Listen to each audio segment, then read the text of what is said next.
Welcome to this video from Scholar Leaders about how to craft paragraphs and transitions between paragraphs. Paragraphs are the building blocks of academic writing. Each paragraph should develop a single idea that contributes to your overall argument. In addition, strong transitions between paragraphs ensure that your writing flows coherently, guiding your reader through your analysis. Please note that this video concentrates on body paragraphs. Introduction and conclusion paragraphs are slightly different. This video will discuss the essentials of writing effective paragraphs and creating smooth transitions. It will cover 3 topics: writing focused body paragraphs, using transitions to connect ideas between paragraphs, and avoiding common mistakes in paragraph structure. So first of all, writing focused paragraphs. An easy paragraph structure for the body paragraphs of your academic piece, whether that's a dissertation chapter, conference paper, or article, is the MEAT plan. You heard me say that right. It's an easy acronym to remember, so let me just walk through it for you briefly. M stands for main point. The first sentence of each paragraph should be a topic sentence that states the paragraph's main point. That topic sentence should be a part of your piece's overall argument, closely related to your thesis statement. It should be a point that is important for exploring or unpacking your overall argument. Again, something related to your thesis statement. E stands for evidence. Evidence, obviously, supports the point made by the topic sentence with relevant examples or quotes. Be sure to concentrate on evidence that links directly to your argument and not to get distracted by adding lots of evidence to demonstrate your broad knowledge. You really want to be giving evidence that supports or extends the claim you're trying to make. A is for analysis. Analysis draws connections between the evidence and your argument, or the main point of the paragraph. How does the evidence support, undercut, or extend your argument? Why is the point the evidence makes important for your argument? On what parts of the evidence do you want your reader to focus as they think about your argument? The A part of the paragraph, the analysis, should be the longest part of the paragraph. T stands for takeaway. The paragraph's last sentence should state the takeaway or conclusion of the analysis. At its most basic, it should simply summarize the paragraph's main point, ideally in a way that provokes questions or ideas that will lead the reader naturally into the next paragraph. So here's an example of this paragraph structure in action. A weak version might be, quote, "Liberation theology in Latin America had a significant impact. Many priests supported social justice," unquote. Now, that's not a strong paragraph because its opening sentence is pretty vague. I don't really know what a significant impact is, and there's no evidence. And I'm not even really sure why the statement that priests supported social justice is important. A stronger version would be, quote, "Liberation theology in Latin America emerged as a response to systemic oppression and poverty. Gustavo Gutierrez, for example, emphasized a preferential option for the poor, arguing that Christian faith should be deeply engaged with social justice efforts. His work influenced numerous grassroots movements that sought to address economic disparity and human rights abuses." Now, that's a bit stronger. The first sentence connects to an answering of a why question or a how question. Why did liberation theology emerge? And then it gives some evidence, and it does a little bit of analysis explaining Gutierrez's work. It could still be stronger, of course, by adding a takeaway sentence that connects to another paragraph. But on that topic of using transitions to connect ideas, let's think a little bit about the small connecting words, the transitions that can help readers understand how ideas relate to each other from one paragraph to the next. Of course, there are different types of transitions. So let me walk through a few. First, Additive transitions. They show how one idea builds upon another. So if you have a paragraph that makes one point of your argument, and then the following paragraph is going to build on that point, you might begin the following paragraph by using one of these words: furthermore, moreover, or in addition.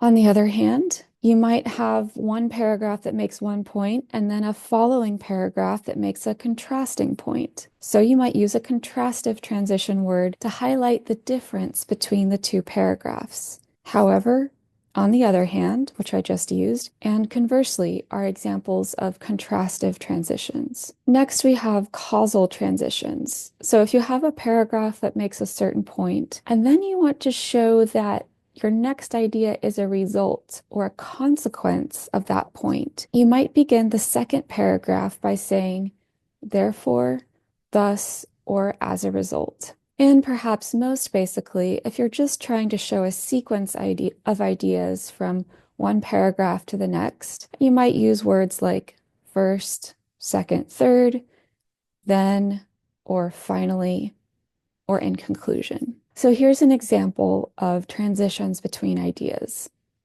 A weak version, quote, liberation theologians supported the poor. Many communities resisted their message. I'm not really sure. I think there's an implicit contrast here, but it's not clear exactly how those two ideas fit together. So a stronger version would be something like, quote, liberation theologians championed the cause of the poor. However, their message was met with resistance from conservative church leaders and political elites who viewed their teachings as a threat to established structures of power. Despite this opposition, liberation theology continued to influence movements advocating for human rights and social equity. End quote.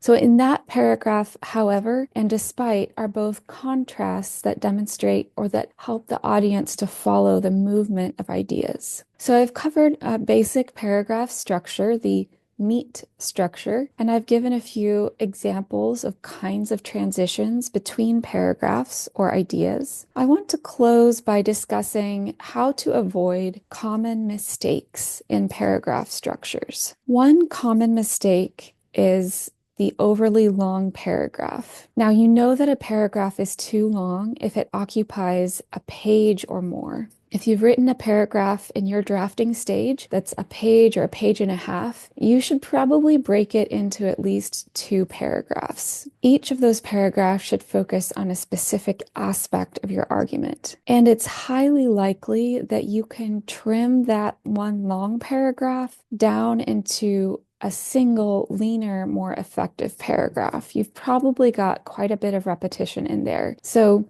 even before you try to break it into 2 pieces, think about trying to strip it down to just be one focused paragraph. A second mistake is the underdeveloped paragraph. This, of course, is a paragraph that is too short, perhaps only 1 to 2 sentences, like the weak examples I've given above. It probably doesn't have any analysis, and it may even lack concrete evidence, such as a quote, a short passage from scripture, etc. You should measure the analysis in each paragraph by looking at how many sentences it occupies. So if your main point sentence is 1 sentence, your evidence is 1 sentence, and your analysis should be at least 2 to 3 sentences, and then the takeaway should be 1 sentence. So make sure you've got at least 2 to 3, if not more, sentences of analysis for your evidence. A final mistake is the lack of transitions,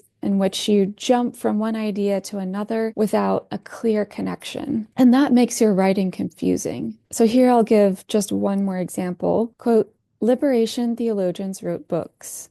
They also worked with poor communities. Many governments opposed them, end quote. Now that's obviously a weak paragraph because even within the paragraph, there's no evidence, there's no analysis, and there are no connections. It's just all disconnected statements. A stronger version might be something like this. Quote, liberation theologians not only articulated their ideas in theological writings, but also actively engaged with impoverished communities. For example, Archbishop Oscar Romero of El Salvador spoke out against government oppression and advocated for the rights of the marginalized. His activism made him a target of political violence, as a result, illustrating the risks theologians faced when confronting injustice. Now, that's a stronger example, and you can see why the first sentence, liberation theologians not only articulated their ideas, but also actively engaged. That has transitions between ideas within it. It's also a good main point. And then we get, for example,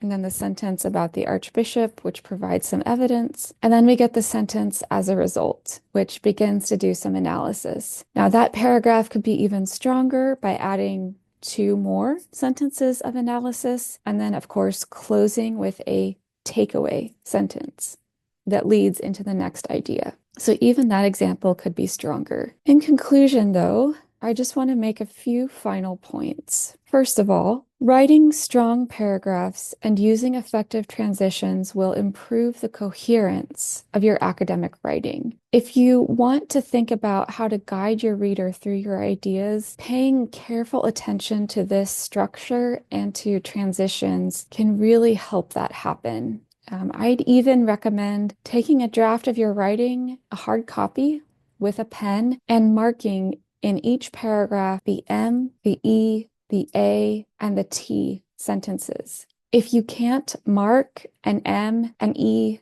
an A, or a T section within each paragraph, you probably need to revise that paragraph, either by cutting material or by adding in material, most likely analysis. In addition, every paragraph should contribute to your overall argument and flow smoothly from one idea to the next. So again, you might want to walk through your writing and look for those transition words. Now, if you try to use a transition word at the beginning of each paragraph, or even within each paragraph, your writing can start to sound a bit stilted. Even so, if you have no transitions between or within paragraphs, your reader won't be able to follow your ideas. So at least try to have a couple of transitions every 2 or 3 paragraphs. And again, take your pen, go through a printed copy of your draft, circle those transition words, ask yourself if they sound natural and if you need to revise, cut, or add transitions. Again, the goal here is to help your reader track your ideas clearly